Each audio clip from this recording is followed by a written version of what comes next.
Namaste. Hi, welcome to the Shaman and the Mermaid, and we're in one of our favorite nature reserve areas. This is where we go to find our owl friends Alice and Alfred. We've been visiting them for over 5 or 6 years, Long time, long yeah. time. They've probably had many babies. Wonderful spot here by the river and by the mountains. And we're here to bring you the Shaman and the Mermaid Astrological Report starting on January 13th with the wolf moon. Oh! Kind of had to through February 12th, which is the Leo full moon. The wolf moon is the Cancer moon of the year. And there is a lot of energy happening this report, and we're going to try and keep it a short report but encompass the energy, so not talk about every aspect, but you'll feel the vibrational field. And with that, we have a mantra.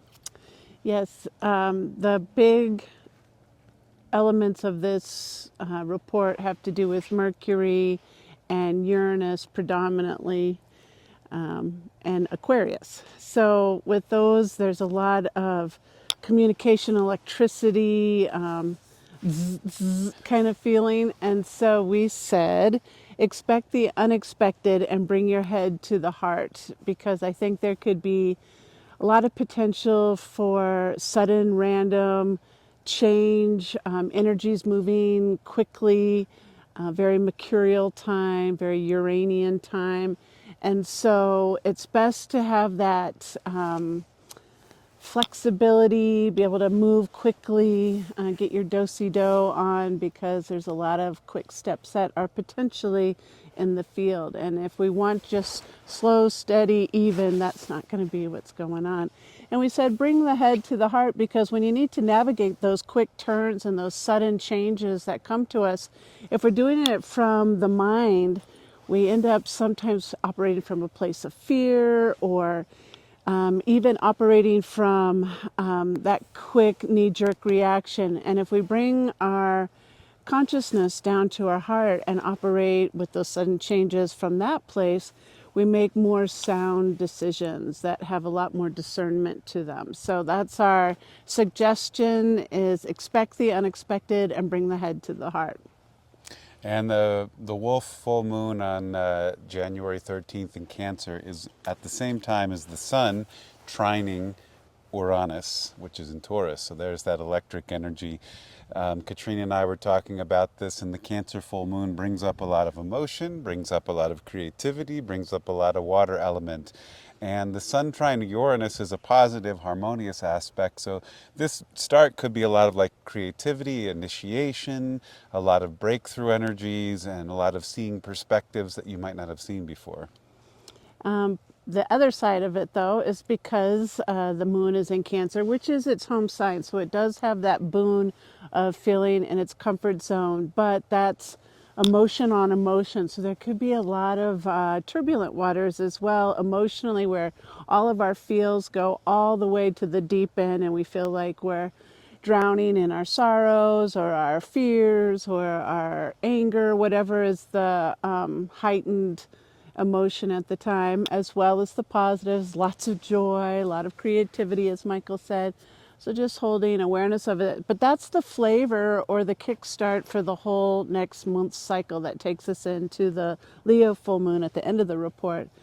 And so when we have a lot of emotions, it's really important that we stay centered in the heart place. And one of the concepts in the yoga philosophy is this idea that we want to move our energy from the root to the crown, bringing the Shakti up the Sushumna Nadi, or the Kundalini energy upward, and we become realized in our highest self. I mean, I'm taking thousands of years of philosophy and putting it into like a little sentence, but that's kind of the overarching big picture that we want to do. But there's also this secondary piece to this philosophy or concept of bringing our energy up. There's another little tributary river that comes off the heart, energetic river, called Chitta Nadi, and it circles around and comes back to the heart. So on this wolf full moon, when we're like, as we were just a moment ago, letting it all out, just letting our feels out, Cancer full moon, like how, let it out. But then after you've had your feels, bring it back to the heart. It's so good to express let it out, release, but then always recenter back in the heart instead of just staying out there in the ether. We want to yoke it back to our source or our high self. So this is a big piece of this time, is bringing yourself constantly back to the heart. And ideally, you do this before you make big decisions. So if you're feeling a feel, let it express itself, but then take that pause between stimulus and response and yoke yourself to the heart and let your decision making come from that wise elder that dwells within. And following that, with a lot more Uranian Aquarius energy, the sun will move into the sign of Aquarius on January 19th, the new astrological month, the midwinter time. And then it'll be a Aquarian new moon on January 29th, which also marks the start of the Chinese New Year, the year of the wood snake, which is a lot of Uranian electric vibratory energy in the field. What do you have on the Aquarius field and the snake? Well, you can probably speak to this better, but Aquarian energy, when it's in balance and harmonious, is about revolution and revelation and invention and innovation, really coming up with new ideas and concepts in not only technology, but in thought and in philosophy and in community to help us grow and move forward. When it's out of balance, Aquarian energy out of balance is being very isolated, very alone. It can be very controlling. It's technology being used against people. It's not for the people. It is also the elitist attitude, whether it's the elite of society or being elite in our own head that we're better than others. And it's very disconnecting from the heart. It's just like a floating head, and not even just in the clouds. It's in way outer space and can't connect to the body or the heart at all. and remember that Uranus is home in the sign of Aquarius. So anything we're saying about Aquarius has to do with Uranus, and Uranus is going direct in this report. And the retrograde time of Uranus has been like a opportunity for us to pre-plan perhaps for some of these sudden radical lightning bolts coming at us, but now it's going direct. So it's like, okay, see if you've put your plan into good strategic action, because it's coming where you might have to test that here as it goes direct. And make note of this Uranus direct. This is when it's moving through the last degrees of Taurus, where it's been for 7 years, and it's going into the sign of Gemini, and Uranus in Gemini is going to be fast. We already think time's flying by fast right now. Just wait. Just wait. We'll talk more about that one later in the year.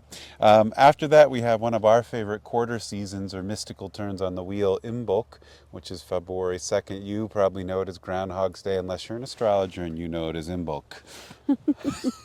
Imbolc is one of my favorites because it means all the little seeds in the ground are starting to rotate and turn up towards the sun so that they can make their ascent through the earth and come to the surface and then sprout out come spring and the equinox. So everything is getting jockeyed into position, ready to come into bloom. So as above, so below, do the same thing.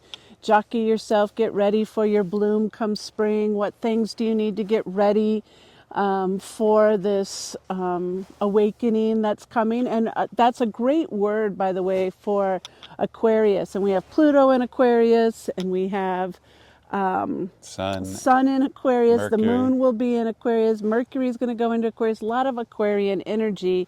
Some might even say that this is the precursor to the age of Aquarius that is so sung about and talked about in a lot of ways.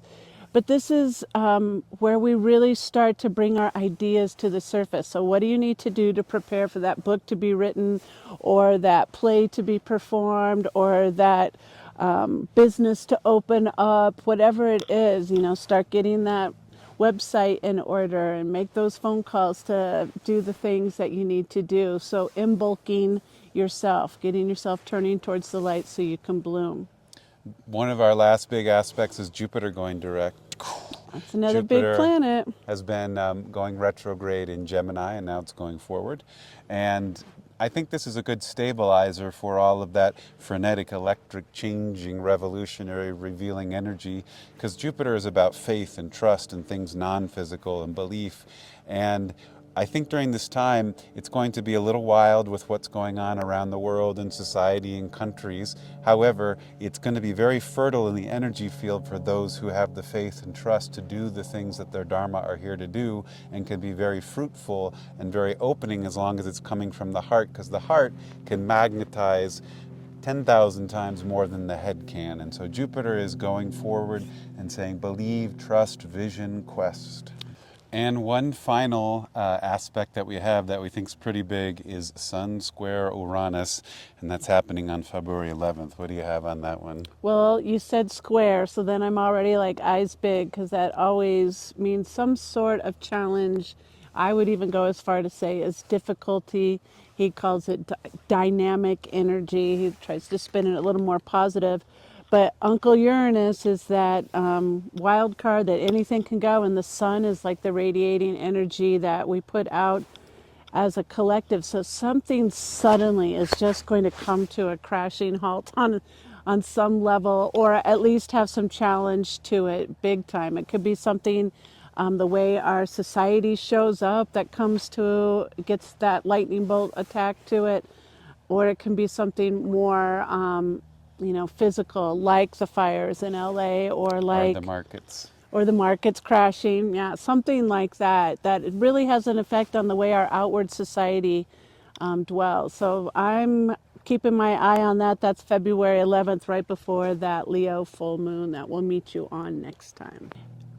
Expect the unexpected and bring your head to the heart, and have a wonderful Imbolc celebration. Always, that's an opportunity for ceremony, as is that new moon in Aquarius on the 29th. And happy Chinese New Year, Year of the Snake, Year of Transformation, shedding old skin and making room for new. And Michael's astrology report that he did for 2025, as a little plug, is available on the website that you can check out. But one of the things that he said, and this was the workshop was on January 5th. He said, this is going to be a year of a lot of transformation. There could be lots of fires, lots of energy moving, lots of clearing out, lots of old coming down, lots of new beginning.